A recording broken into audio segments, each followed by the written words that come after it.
আমাদের দেশের গণতন্ত্র হচ্ছে মনতুষ্টির গণতন্ত্র। ফ্যাসিবাদের ভিটামিনটা উপকারিতারা সবাই অনুভব করে, যে আপনি মনে করেন কিছু কিছু ফ্যাসিবাদ না থাকলে আপনার ক্ষমতা পাকাপোক্ত হবে না, আপনি ক্ষমতা চালাতে পারবেন না। এত বড় একটা স্বাদের নির্বাচন 5ই আগস্টের পরে হইল, সেই নির্বাচনটাও প্রশ্নবিদ্ধ থেকে জিএম কাদের পার্লামেন্টের বাইরে মানিক মিয়া বিলের আশপাশে কোনো জায়গাতে জগিং করবে সেটাও করতে দিবে না। প্রশ্ন ছিল যে জিএম কাদের এই অধঃপতন কেন হলো? এটার সাথে জড়িত এখানে জিএম কাদের অধঃপতন। শুনেন, এখানে এখানে আমাদের দেশের গণতন্ত্র হচ্ছে মনতুষ্টির গণতন্ত্র, ঠিক আছে? আমাদের গণতন্ত্র হচ্ছে এলিটতন্ত্র। এখানে এটা গণতন্ত্র না, এটা হলো এলিটতন্ত্র। একটা মানে আওয়ামী ফ্যাসিবাদী আমলে এক এলিট রাষ্ট্র পরিচালনা করেছে, এক এলিট আপনার লুটপাট করে খাইছে। এখন আরেক গ্রুপ, আরেক এলিট তন্ত্র জনগণের ঘাড়ে জগদ্দল পাথরের মতো চেপে বসে আছে। আপনার ফেসিবাদ চলে গেছে, কিছু ফেসিবাদের যে কালচার, ফেসিবাদ রন্ধ্রে রন্ধ্রে অস্থি মজ্জার সাথে আমাদের রয়ে গেছে। কথা বুঝছেন? আপনি আপনি ফেসিবাদ তাড়াইছেন ঠিকই, হ্যাঁ, আপনি ফ্যাসিস্টকে তাড়াইছেন ঠিকই, কিন্তু ফেসিবাদের যে সুযোগ সুবিধা, ফেসিবাদের যে লাভালাভ, ফেসিবাদের যে ভিটামিন, ওই ভিটামিনটা কিন্তু রয়ে গেছে। ফেসিবাদের ভিটামিনটা উপকারিতারা সবাই অনুভব করে।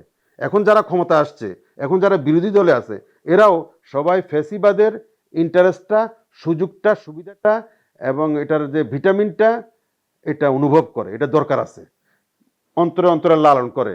কিন্তু মুখে মুখে ফ্যাসিবাদের মূলোৎপাটন করে, অন্তরে অন্তরে লালন করে।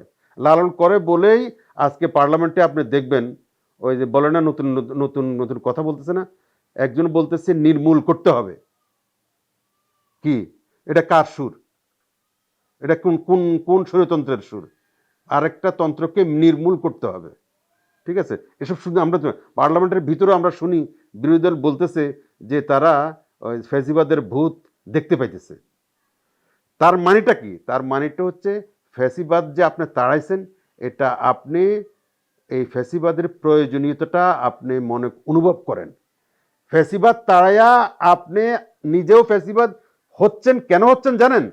হচ্ছেন এই কারণে যে আপনি মনে করেন কিছু কিছু ফ্যাসিবাদ না থাকলে আপনার ক্ষমতা পাকাপোক্ত হবে না, আপনি ক্ষমতা চালাতে পারবেন না। তার মানে ফ্যাসিবাদের দরকার আছে। আমাদের দেশের সমস্যাটা এখানে। আপনি এটা সমূলে কেউই একমত নয় যে ফ্যাসিবাদ একটা ভালো জিনিস না। এটা মুখে বলবে ফ্যাসিবাদ ভালো জিনিস না, কিন্তু যখন সরকার চালাবেন বা বিরোধী দল চালাবেন, তখন আপনি কাজে কর্মে আপনার ফ্যাসিবাদের প্রতিফলন স্বাক্ষর রাখবেন। কি জন্য রাখবেন? নাহলে আপনি সরকারি দল থাকতে পারবেন না, নাহলে আপনি বিরোধী দল থাকতে পারবেন না। ওই ফ্যাসিবাদের ওই সুযোগ সুবিধাটা থাকতে হবে, থাকলেই মনে করবেন যে ঠিক আছে। সুতরাং যেটা বললেন আপনি, জিএম কাদের সাহেব কেন হেরে গেছেন, জিএম কাদের সাহেব হেরে যাবেন এটাই তো স্বাভাবিক। আপনি তো ঠিক করে রাখছেন, যারা আগের সরকারে ছিল, যারা পরাজিত শক্তি, আগের সরকারকে সহযোগিতা করছে, আগের সরকারের আমলে যারা নির্বাচন করেছে, যারা এমপি মন্ত্রী হয়েছে পার্লামেন্টে, এদেরকে সবাইকে ঝাঁটাই আপনি বিতাড়িত করবেন। এটা হলো আমার উদ্দেশ্য। এটা ইউনূস সরকারের যেমন উদ্দেশ্য ছিল, এই যারা এখন ইনকামবেন্ট গভর্নমেন্ট, এদের উদ্দেশ্য কি বলে না, যারা ফ্যাসিবাদ বিরোধী আন্দোলনে জড়িত ছিল তাদেরকে ছাড়া, তাদেরকে নিয়েই বলা হয়েছে, তাদেরকে নিয়ে কিন্তু একটা জাতীয় সরকার গঠন করবে। এই কথা তো বলে নাই যে আমরা একটা জাতীয় সরকার গঠন করব সবাইকে নিয়ে। একটা জাতীয় সরকারের কনসেপ্ট ছিল কিন্তু, যে সবাইকে নিয়ে একটা জাতীয় সরকার গঠন করা হবে। তারপরে এটা ব্যাখ্যা পাইলাম কি, যারা ফ্যাসিবাদ বিরোধী আন্দোলন করছে তাদেরকে নিয়ে একটা জাতীয় সরকার গঠন করা হবে। তো এখন দেখছি যারা ফ্যাসিবাদ বিরোধী আন্দোলন করছে যে শক্তিগুলো, তাদেরকে দিয়েও একটা জাতীয় সরকার হয় নাই। আর সর্বদলীয় জাতীয় সরকার তো সুদূর পরাহত, অনেক দূরে। সুতরাং এগুলো কথার কথা।